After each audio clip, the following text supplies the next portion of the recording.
Well, good morning. It's about 6 o'clock in the morning on the 27th day of July. The lens on my camera keeps fogging over. It's so humid out. I've showed you my success, and to be open and honest, I'm going to show you my failures.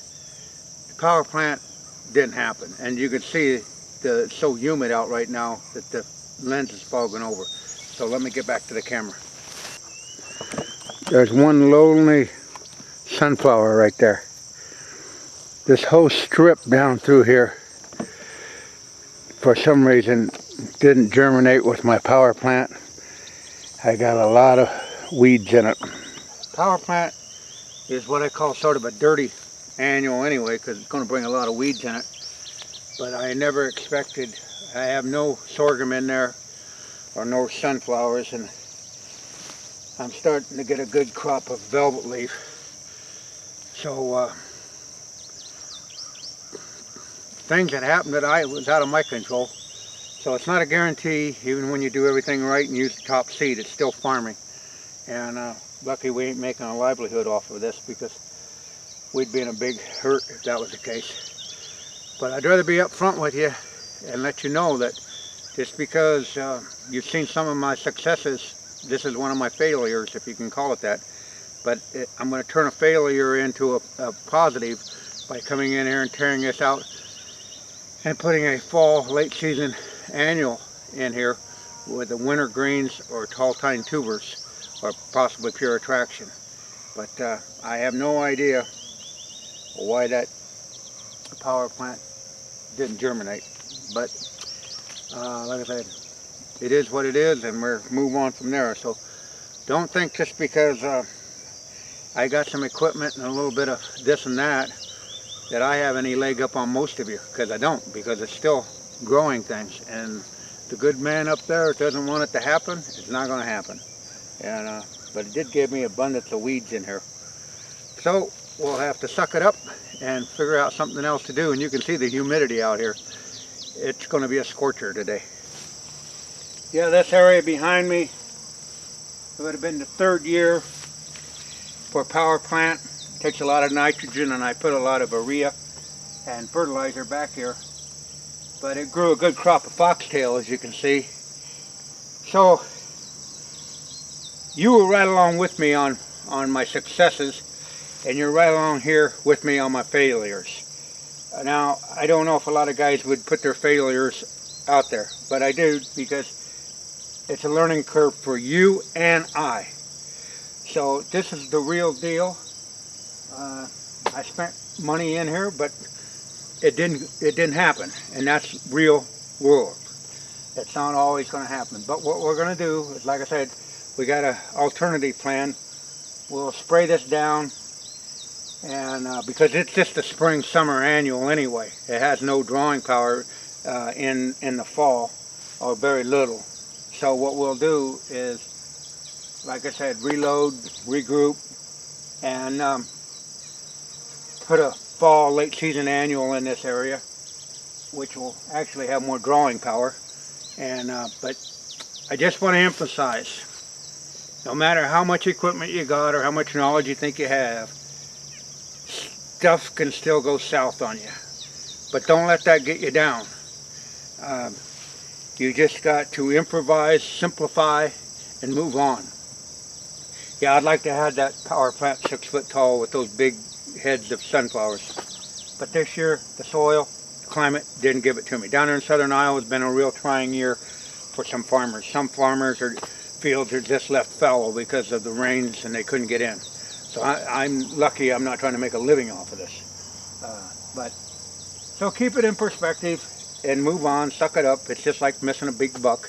But you know, we'll improvise and we'll show us how we came about and still get a crop here. So that's it from the non-typical Norwalkian. It's humid enough to have a sauna bath out here right now. So we'll get her fixed. The bean field, on the other hand, as you can tell, it did pretty good. But I'm going to have the co-op come in and spray that this morning. It's got a lot of water hemp in there. This is water hemp.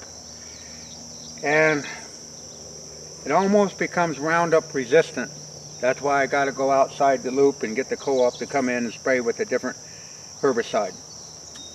Not being licensed to spray other than Roundup and 2,4-D, you have to go to the professionals or take the test so you can be able to apply the proper herbicide that they have today to address these weeds.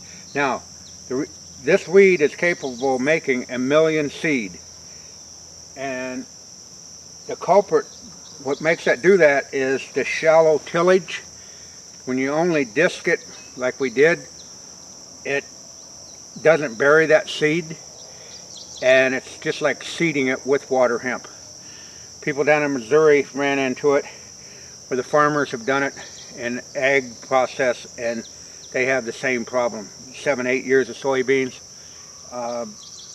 this water hemp becomes really resilient and resists regular Roundup burn down. Once you disc it, it's a shallow, you shallow disc it. They have a lot of that happen in no-till farming because of the shallowness. If we did more depth tillage, it could bury it and suppress some of the seed. But as you've seen, when we disted it up, we disted the top, we had the top disted up pretty good. Unfortunately, there was a lot of dormant seed in here, and it took a hold, and it gave a race to the beans. Now, we're going to put herbicide on it again, and I know a lot of people don't like the use of that, but if you don't do that, you're going to not have much beans. So water hemp is becoming a real pain in the farmer's butt because it's really getting resistant.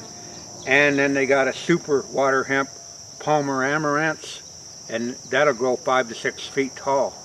And if you get that in, it can devastate the soybean industry bad because it'll just smother them out, take the nutrients.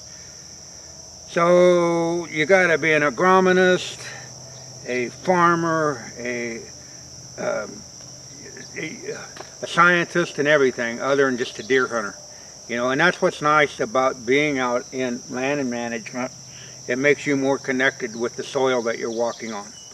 You get to know the names of the weeds other than that's a weed.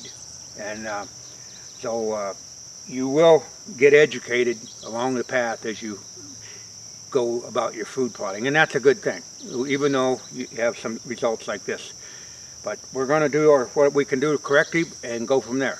But keep in mind, it's still a crapshoot. Even if, you know, food plot, it's basically a hobby, and keep that in mind. So sometimes you're going to hit the long ball out of the park, and sometimes you're going to pop fly out. And this is one of those occasions. But hopefully, modern day science and agriculture can render this and still make it useful. It's growing beans. It's just not, you know, as much as it could be. Yeah, this is just going to show you. That's ragweed, horseweed, whatever you want to call it. That's as tall as that cornfield. So, I mean, it was a tremendous year down here in southern Iowa for the weed crop. I mean, I ain't the only one that's devastated with them. That's some tall weeds right there. They're 7-8 feet tall. I'll give you an example how screwy this year is down here. We got corn here that's no more than knee high. It's all different heights throughout this cornfield. And this is right across the street from my property.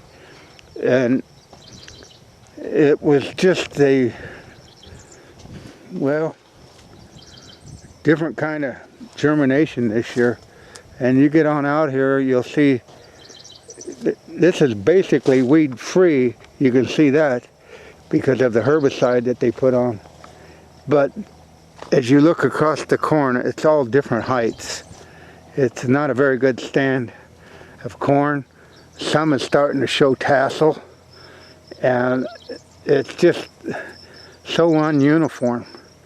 And so when you're planting food plots, you got to remember you're going to have good years and you're going to have bad years.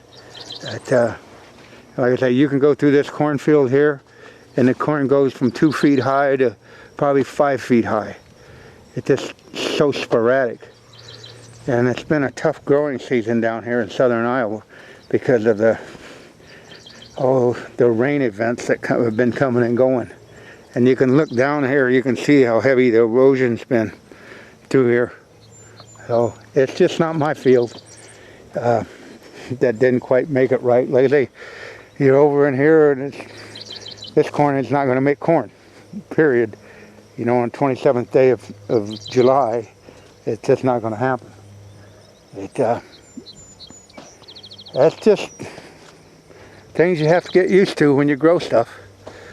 This is another thing you got to take in the spectrum or into the mix. All these are weeds, and they're all germinating. And as they germinate, you know, they're going to blow across your field. This here particular weed here is Queen Anne's lace, and you can see millions and millions of those seeds out there. You have some wild chicory in there. It's just, a seed bank is so phenomenal that you're battling. And like I say, this stuff can blow right across into your food plots. Gets in the air, and Mother Nature's way of seeding. So weeds can be a problem.